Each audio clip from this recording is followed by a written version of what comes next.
Well, welcome everybody. Another fantastic episode of Playing with Perspective. I have an amazing guest here in the house for a Friday morning, Nathan Williams. Now, Nathan Williams holds a Master of Management from the Macquarie Graduate School of Management and presents regularly for industry groups, associations, and CEO networks. Nathan's perfect pitch workshops are practical and tactical, delivering easy to implement skills so participants can attract more of their ideal clients faster. Founder and managing director of Customer Return, Nathan has won pitch competitions and helped numerous business owners, managers and firms, including Westpac, NEC and American Express, best communicate their value so they're easier to buy from and easier to refer. So it's going to be a really interesting episode. And we're going to be talking about your message. Is your pitch turning prospects away? Welcome, Nathan. Thanks, Darren. Great to be here. Like the intro, that was well pitched. Thank you very much, sir. Thank you for your input on that. That was your handiwork, your craftsmanship. Sure. But mate, it's going to be a really fun episode, and I'm really looking forward to getting into a lot of this content, because I think this is relevant to everybody. And we just actually mentioned just before the show began, this content can be useful for small business, large business, individuals that are looking to make a point or, achieve a certain goal. This kind of content, thinking about your messaging and how you pitch to others is paramount. So it's going to be a really, really fun episode. Yeah. Absolutely. Thanks for having me. Oh, my pleasure, mate. And maybe before we get into some questioning, maybe just give us a little bit of a rundown into your journey and, what brought you to do what you do, and then we'll answer some more specific questions. Yeah, thanks, Darren. Appreciate it.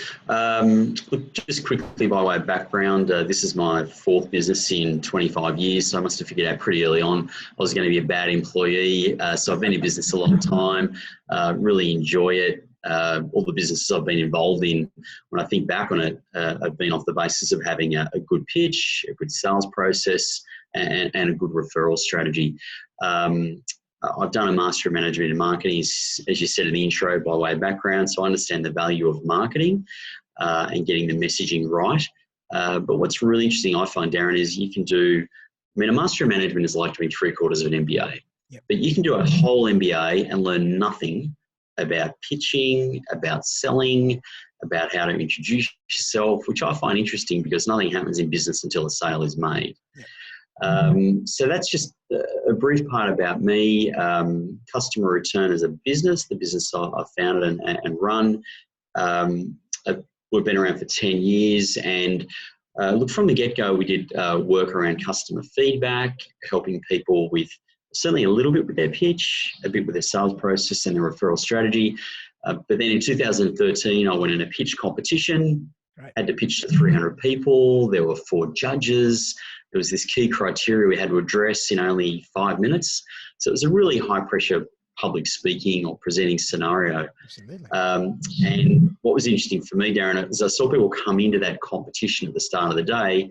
So very successful people who had written books, been in business a long time, saw what was happening, freaked out and walked out without actually pitching. Oh boy, really? So the point of that is, people often talk about public speaking being number 2 on their list of fears between dying and flying. Yep. And I remember looking at these people walking out thinking, wow, this is a big challenge for people. And I managed to win that competition, and off the back of that, then decided to focus a lot more on pitching and presenting. Because if you don't actually have a strong first impression or a strong message, you don't get into the sales process in the first place. Absolutely. And what about you? Were you nervous during that process? What was your inner feeling? Yeah, absolutely. That's a great question. Absolutely. And look, again, by way of context, as a kid, I had speech therapy. I wasn't the most natural and confident presenter. I remember doing debating at school and thinking, oh God, this is hard. It felt heavy. Yep. And so I remember actually the night before that pitch competition, we got in our groups. We had groups of 4 and 5 and got feedback from our group. And I remember getting some not altogether positive feedback, thinking, oh God, how is this going to go? And the old anxiety and the voice in the head comes up. And I remember driving home that night. It was actually my wife's birthday, so I didn't have an opportunity to practice more that night because we had a bunch of people coming over for dinner. Didn't sleep that well, got up in the morning, and the voice in my head was thinking and saying to myself, why am I doing this to myself? Like, this is a voluntary thing. Exactly. Luckily the competition was close by, so my car sort of drove me there despite the voice in my head, almost on autopilot. Got there, and they give you a list of the order in which you're presenting. Right. Wow. And I was the second last. So you get there at about 8:30 in the morning. I looked at the list of these 55 people. I'm second last, and I'm thinking, well, this is either going to be great because I can see how people present and get a sense of how I might go, or it's going to be a long, slow death. Yeah. One or the other. Oh, God. But so I sat there, I looked at how people were presenting, but I still didn't have a really strong sense of how I was going to go, even though I'd practiced a lot. And I just wanted to do really well at it. And it was just one of those very rare moments where it's almost like an out-of-body experience where everything went really well. And, everyone was getting critiqued and getting slammed. And I didn't, and I managed to win that comp. And it was great because I sort of faced that fear. And then off the back of that, thought, okay, this is a big challenge for a lot of people. I'm going to focus here because we don't get taught how to do this. No. We really don't get training on how to do it well, which I find interesting. So I thought, well, there's a niche I can really play in. I've done well. I then went on to train people to win pitch competitions and love that even more than competing myself. And there we go. That was 7 years ago. I agree. And as you say, people go through their whole life in business or personal without taking any attention to how to pitch and how to convey a particular message, how to articulate whatever they're trying to achieve. So it's really fascinating. Yeah, I certainly find it fascinating because, communication obviously is everything in life, be it certainly verbal and obviously written as well. And whether you're an employee in a business, a manager in a business or a business owner, whether you're a parent and you've got kids, and any parent listening to this knows there's always communication, negotiation, and pitching, if you will, when it comes with kids as part of the territory. And I've got two young daughters, 8 and 5, and I'm married to a partner of a law firm. So pitching for me in my house is a survival skill, Darren. I love that. So it's incredibly useful. And I should probably make the point that some people will hear the word pitching and they might have images of, aggressive sort of sales people, or they might have a negative with it. And so it's probably important to say that I feel that pitching done well is really just communicating in a clear, concise, compelling manner that makes it easy for the listener to make a decision one way or the other. And it's being really clear on the essence of what you do, because if we don't, we're making it hard for the listener. We're effectively saying, I'm going to throw all this stuff at you, and I'm just going to hope you're as passionate about it as I am and you can figure it out. Definitely. And that's actually, I think, being rude to the listener because we're making them work too hard. Absolutely. And I'm sure you're going to get into this, but a lot of pitching and communicating is thinking about actually what you're trying to say and formulating how you're going to say it before you actually say it. Yeah, preparation's important because, it's the old saying, less is more. It's easy to talk at length. The old joke is I didn't have time to write you a short letter, so I wrote you a long letter.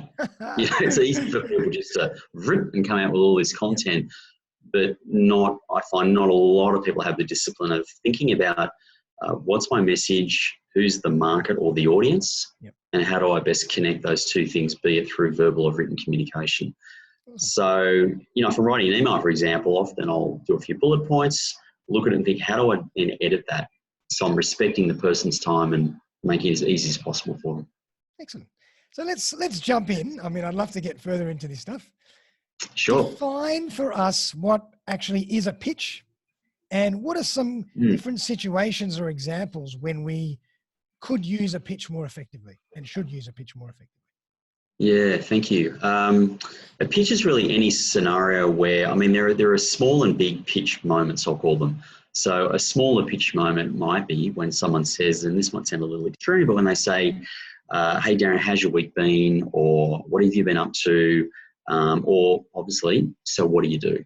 That's a smaller, more conversational pitch moment.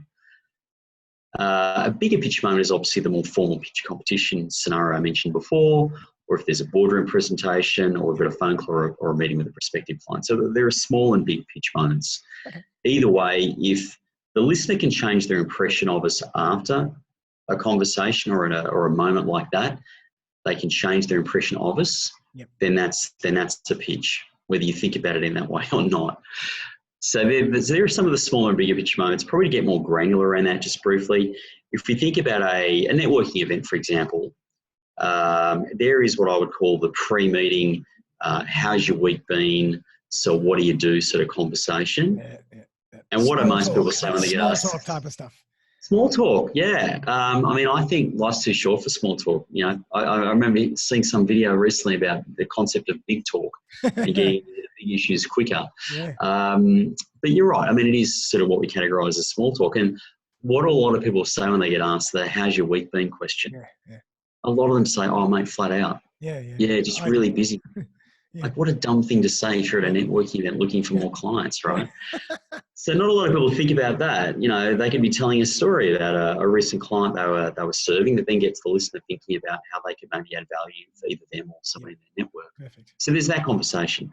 Then there's the more formal, let's call it 30 to 60 second opportunity to pitch to the room. Then there is also, which very few people think about, how we might thank someone as well in that scenario as well. That's actually a way to do that really well, because that makes a big impression on listeners. And then there's how we might conduct a one-to-one conversation for, say, 30 to 60 minutes, and then how we might do a formal 10-minute presentation, perhaps with slides as well. Right. So just within a networking event, there's 5 different potential pitch opportunities, whereas a lot of people just think about that 30 to 60 seconds to the room. Yeah. So what I'm hearing is really every opportunity is an opportunity to pitch. You just got to know how to do it. It is, but in a way that, I mean, the overarching principle here is always seeking to be clear, concise, compelling, and add value for the listener. And part of that is making it relevant for the listener. And so, you know, people think pitching is all about talking. It's actually not. It's actually about listening, smart questions, listening with intent and listening really well, and then thinking about, okay, what would be most relevant for this person? Now, it might be not pitching your service necessarily, it might be adding some value via some information which might be of interest to them. So it's communicating something and always seeking to add value. That's the overarching principle, as opposed to sell, sell, sell. It's always about adding value first, and that comes in different forms. And I love the way you brought that up, because that's so important these days with marketing in general, and pitching is part of marketing. Is that everybody's is falling into the trap of selling, and they even do it on social media.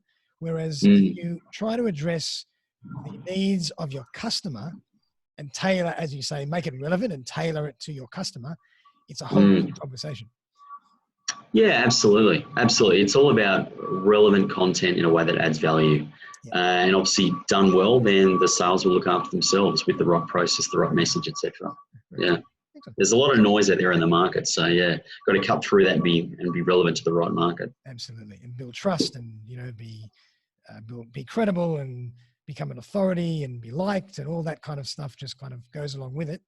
And I always say as well, intelligent questioning is a huge tool for building credibility. Oh, absolutely. Yeah, absolutely. Yeah. Our questions say a lot about us. Definitely. Yeah, absolutely. And I remember reading a book years ago called The Trusted Advisor. It's well referenced and read within professional services firms. And there was a comment in that book about sometimes the answer is a better question. Yeah. So rather than giving advice too freely or too early on ears that aren't ready to listen, sometimes the best next step is another question. I like that. That's fantastic. So how did you get involved in helping businesses with their pitching? How did this come about? Yeah, so look, off the back of that pitch competition, that was probably the first trigger where I put my head into that area of work a lot more.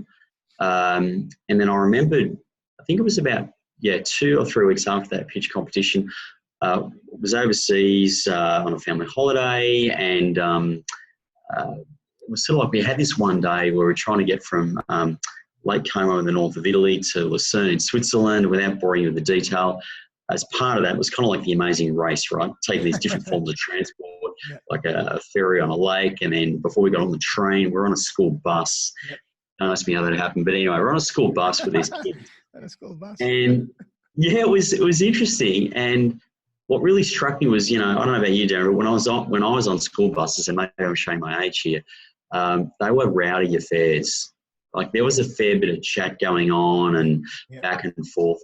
Not with these kids. Can you imagine what they were doing and why it was really, really quiet?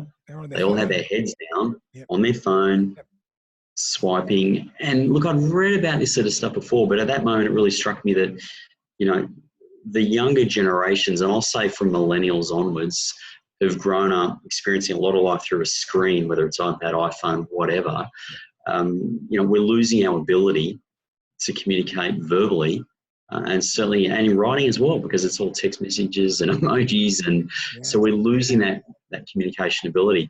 So I remember looking around this bus and it was whisper quiet. And I remember thinking, wow, this is really interesting. So this is going to become, I think, a bigger problem as we get further into this century and as we have more people coming into the workplace who've grown up experiencing a lot of life through a screen and via text messages. So that was another trigger where I thought I really want to put my head down in this area more because I can see it becoming an emerging and a bigger challenge. Wow. And it's just gone from strength to strength, and you're finding more and people want to really tighten up their pitching and learn more about communicating. Yeah, absolutely. So in the last 7 years, we've assisted about 150 firms from like the occasional sole trader, some businesses about the 5 employee mark through to small to medium-sized businesses and corporates, like some of those you mentioned at the intro. Westpac, National Australia Bank, and a few other big corporates. Look, it seems to have really struck a chord in the marketplace because I feel that most people, when they get asked the "so what do you do" question, at some level feel, I should have a better answer for this. Yeah. I'm glad you brought that up, actually. What's that, sorry? I'm glad you brought that up. I mean, what? Because I always struggle with that question. I'm always thinking about what I'm going to say, but I get so sick of what comes out of my mouth because I say the same thing. What's the best way to answer that question, and where are the mistakes people make? Yeah, great question. I won't put you on the spot and ask you how you respond to that question. Thank you. Appreciate it. If you want to get into that later, I'll defer to you, Darren. I'll leave that to you. But look, there are 2 ways of answering that question. One is where we've been asked that question and we really don't have knowledge of the listener yet. So we haven't had a chance to ask them questions. And so we're flying blind a little bit, which isn't ideal. But in that scenario, I remember reading this book a number of years ago. The book was called Perfect Pitch, it was. Yeah, Perfect Pitch. Good name for a book, same name as our program. But I read that a couple of years ago. We've been running the program for a number of years, and I refer to it as the spectrum pitch. And the spectrum pitch is keeping your answer a little bit broad because we don't have enough knowledge of the listener. Right. So, for example, if I was asked that question in that scenario, I would say something like, thanks for asking. We do 3 things. We help a lot of financial, professional and consulting firms pitch, sell and get referrals. Right. And I'd keep it really brief and really broad. Yep. So I wouldn't go into detail about pitching and all the different pitch scenarios. I just keep it brief and broad, wait for a question, find out a bit more about them and then go into more detail. Beautiful. I love that. So that works well in that scenario. The other is if we've had a conversation, we've asked the listener a couple of questions, we know a little bit about them, and then we can come up with what I call a 4-part social or networking pitch, which is talking about a big relatable problem that we solve, then touch on the solution, talk about the outcome really briefly, and then maybe restate the problem that we solve along with the purpose or the why we do what we do. Right. Yep. So problem, solution, outcome, restate the problem, and talk about the purpose or the why we do what we do. So I can see your heads going, sounds great. How the hell does that work? So if you don't mind, and just by the danger of self-referencing, but hopefully this is useful for the viewers out there. So if I get asked that question and I know a bit about them, we've had a chat, I found out about them, and they say, so what do you do? I might say something like, well, you know how most people wish they had a more compelling answer to that question? Yeah. And they go, yep. Which I say, well, we have a 4-phase perfect pitch program. helps people communicate their value in a really clear, concise, compelling manner so they can attract more of their ideal clients and referrals. I love it. You see, most of us are great at what we do, create massive value, but if we can't communicate it, we can't commercialize and get those clients that we deserve. Beautiful. Yeah. So basically you're engaging people as quickly as you can, and you're keeping it quite broad and drawing out questions to help you further tailor your conversation after that. Yeah, exactly. So it might be that, and obviously you change the number and the style of the questions based on their level of interest and how far they want to get into this sort of stuff. So it might be that they've got maybe they've recently, no, let's do this. Maybe they've got a big meeting coming up with a prospective client, and they've got a bit of anxiety about either how to present in that meeting or what should go in the proposal. Yep. So once I know that, we could talk around a few things with regards to things which might go in a program plan or a proposal, or how they might present if they were open to ideas about that. Okay. Or maybe they've just found out that they missed out on a prospective client and another provider got the gig who they felt were inferior. Right. And that always feels like, we've been jilted, like it's unfair, but it's reality sometimes. And the prospective client doesn't always know who the best provider is. They just know how they felt about them when they were in front of them. Yep. And that has a big influence on the decision-making process. So yeah, to your question, I just tailor the content around what's real and relevant for them. Yep. And what might appeal to their self-interest, because, self-interest is a powerful motivator for people. Absolutely. Many years ago, Kerry Packer said, and he stole this from Jack Lang, who was a New South Wales Premier in the late 20s and early 30s. He said, when there's a two-horse race, always back self-interest. So I want to know what's of interest and of value to them and talk around those points. Yeah, absolutely. Brilliant. So why is pitching so important these days? I know we've covered it a little bit, but is it more important these days than it ever has been, or what's your take on that? Yeah, I think so, Darren, absolutely, because through a variety of senses, we get between about 3,000 to 5,000 messages every day through visual, auditory, kinesthetic, etc. A lot of different messages, and at the end of the day, the research suggests we only remember about 3 to 5. Wow. And so the point there is there's a lot of noise in the marketplace, and it's increasingly harder to cut through that noise, particularly with the proliferation of social media networks. People are busier than ever. And they're shorter on time, energy and attention. So I think it's more imperative now, particularly as consumers have had more power with the advent of both social media and websites, to have a message that cuts through and connects with their market. So yeah, absolutely. It's more important than ever. Perfect. And let's kind of play devil's advocate in a way and kind of talk about the other side. How does a poor pitch prevent you from attracting clients? What are the mechanisms involved in that? Yeah, sure. So how does a poor pitch prevent you from getting your ideal clients? Well, look, as I sort of alluded to earlier, we can create massive value, but if we can't communicate it, then we can't get those clients that we deserve. So, for example, what I would define as a poor pitch, for example, is if our answer is too long, there's too much waffle. We talk all about the solution without first mentioning the big relatable problem that we solve for the listener. Yep. Because they're triggered and they're geared to look out for their self-interest. We mightn't be clear on the outcomes that we deliver. And if we're not clear on our outcomes, and if we don't have something we can almost put on a bumper sticker, a couple of words that define the outcome of what we want to be known for, again, we're making the listener work too hard. Right. So if we bang on for 3 minutes about the solution and they're not really quite getting it because their level of understanding of what we do is here, as opposed to there, you've lost them. Then they've got to work too hard. And so without getting all the detail around this, but there's a big body of research called neuromarketing and neuroscience. And if we're talking in a lot of detail, we're making them work too hard. Their prefrontal cortex is working too hard. They can't really understand it, and they put everything in the too hard basket. Yep. Now, we might have been the best solution for them, but if we didn't engage them using emotion, being visual, tangible, using some contrast, those sort of elements that go into a pitch, it's too hard for them to make a decision. And they say, sounds good, I'll get back to you, but they don't. Absolutely. And I mean, that happens to me all the time. Even something really simple like this morning, I was researching some YouTube videos on how to do something on video. And then you get 20,000 clips.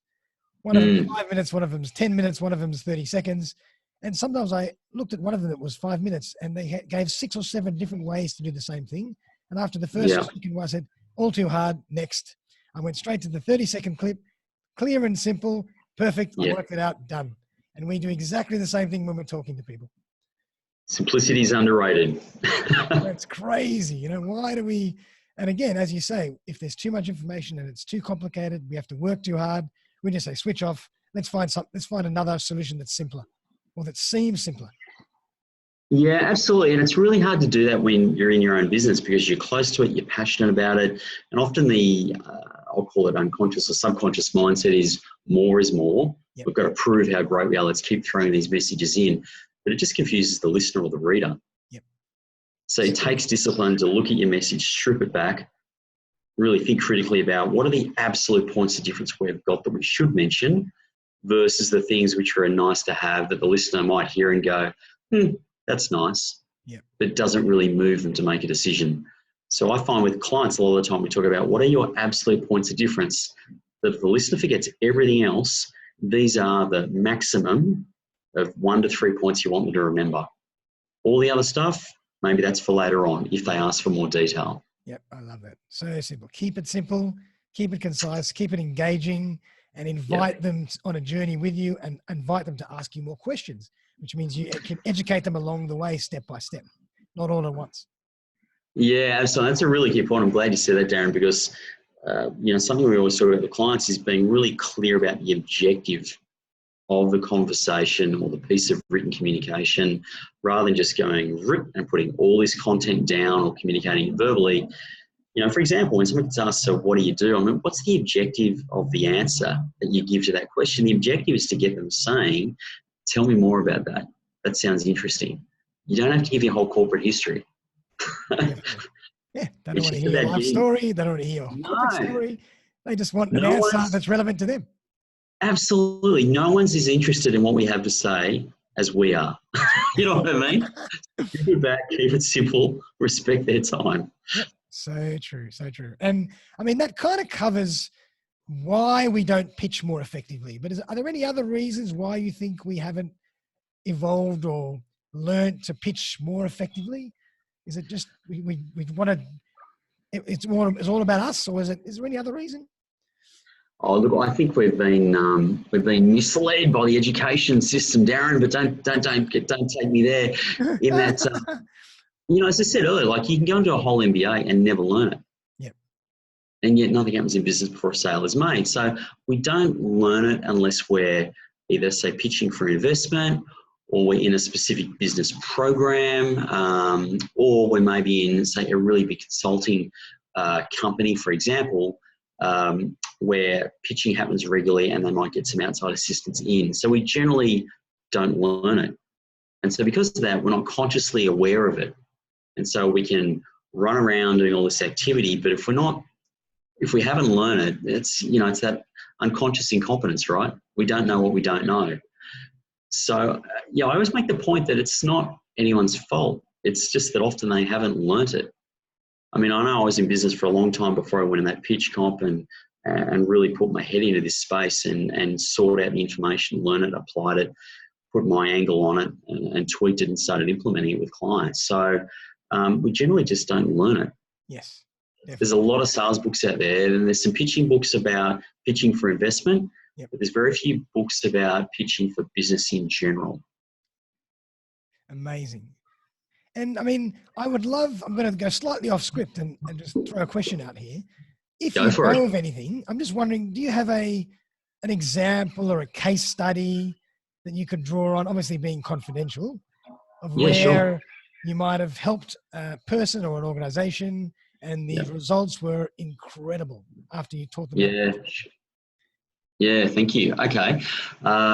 There's probably 2 that come to mind. So one is an individual who was in his own business, was in the property space, was what I would call a subject matter expert, like really good at what he did, 20 years experience, knew the industry inside out.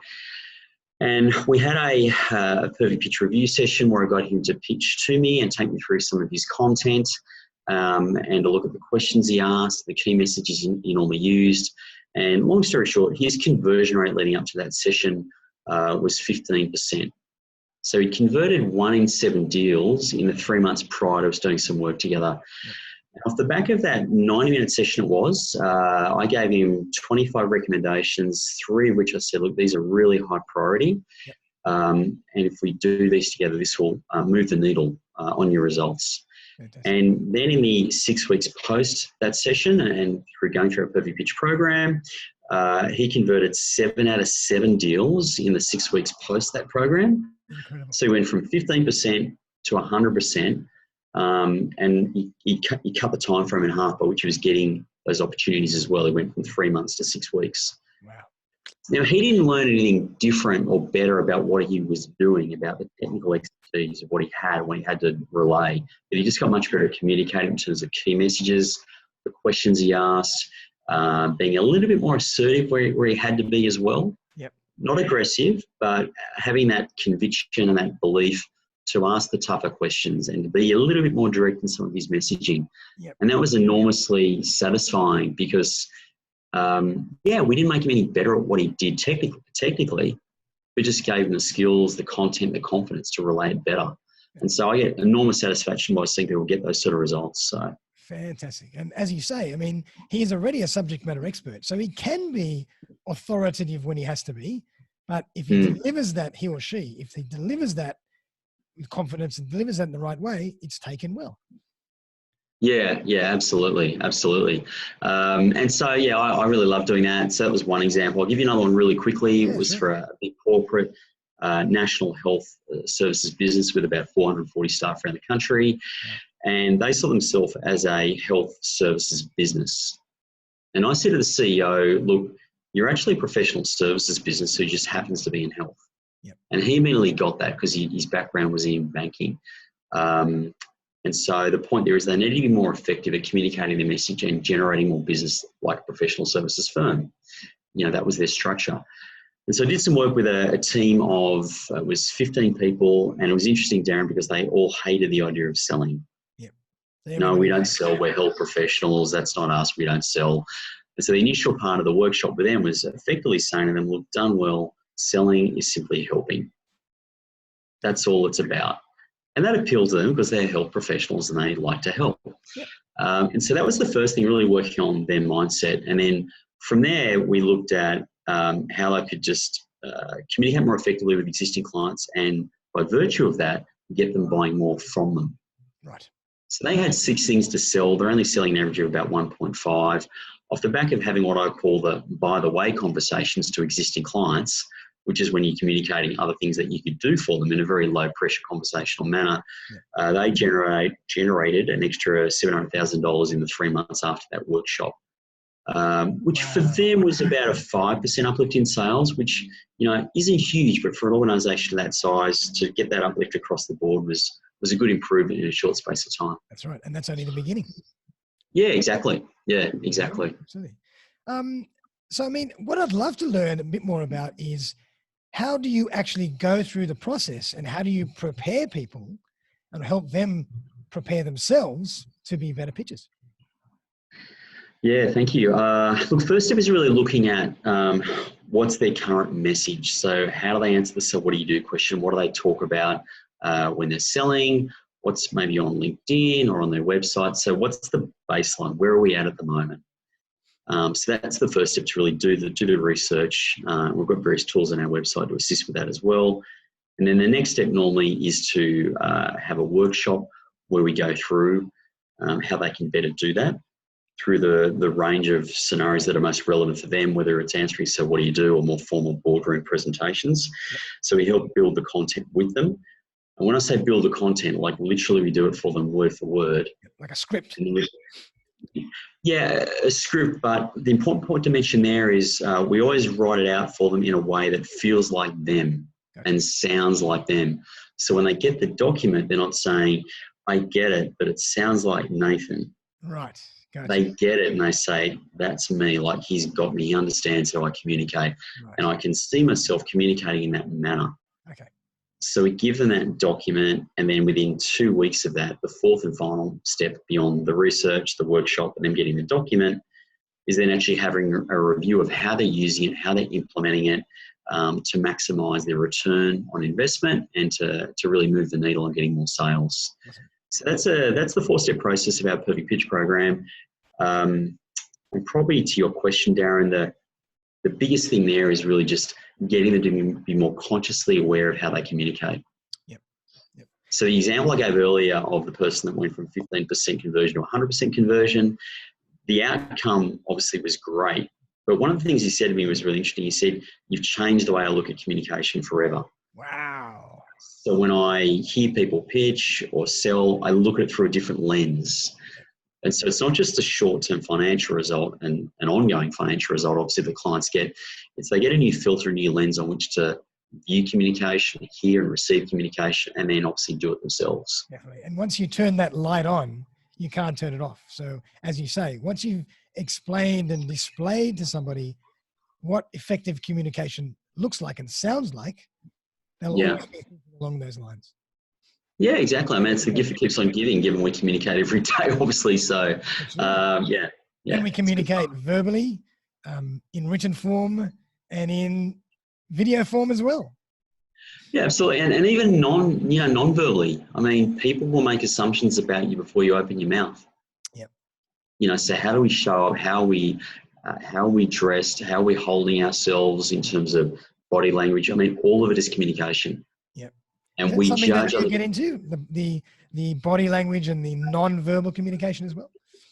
Yeah, absolutely. So, and I looked at that really closely before I went in that pitch competition because, when you're in front of 300 people, I mean, they are judging you in terms of how you look, not just what you say. Yeah. So, yeah, absolutely look at things like, for example, if you're standing up presenting, what's your stance? How should that be? What are you doing with your hands, your shoulders? How are you using your voice? Yep. Both in terms of speaking quicker and maybe speaking in a slightly higher tone when you're talking about projections and things to happen in the future versus things that are just factual and in the now, which you might say slower with a more even tone. So tone, speed, pitch, body language, all of it is part of this cocktail of communication. Love it. The cocktail of communication. I love that. Yeah. There you go. There's a bumper sticker right there. Absolutely. There's a t-shirt. Anyway. Awesome.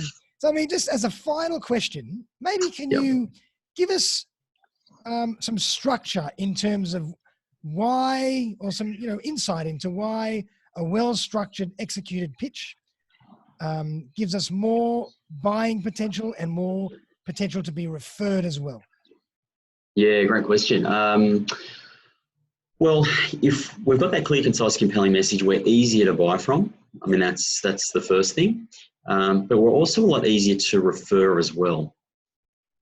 And so, for people that rely on referrals, whether it's they're from clients or contacts or from networking groups, I mean, a lot of people, obviously, it's natural to seek and to want referrals. Sure. But what not a lot of people understand is what's foundational to that is having the message right in the first place. Yeah. So I always make the point that, if the message isn't compelling enough that ideally an 8-year-old and an 80-year-old can hear it, get it, and relate on to others, then we've failed the listener. So message transfer is the measure of success. In other words, once people hear us talk, whether it's for 30 seconds in an event or maybe off the back of a 1-hour meeting, if they can't relay the 2 or 3 key messages on to other people one day, 1 week, 1 month after that meeting or that presentation, then we haven't been clear enough and we've failed the listener and we've failed ourselves. Because there might be all this good stuff, but if the message isn't transferable, then we've failed ourselves and we've failed the listener. Fantastic. I'm just gonna reiterate that one more time. Message transfer is the measure of success. Absolutely. That just says it all. I love that. Yeah, absolutely. So it's all about making ourselves easier to buy from and easier to refer. Yep, definitely. Get rid of those buying barriers by stripping back the detail, structuring the message in the right way, like we said earlier. Yep. Perfect. And I belong to I think you and I, we both belong to the same networking group called BX, which we love.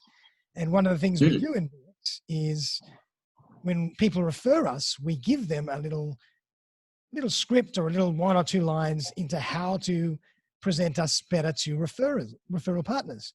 And that's Yeah. exactly what you're saying. We're giving them something that we can that can transfer the message in the easiest way possible.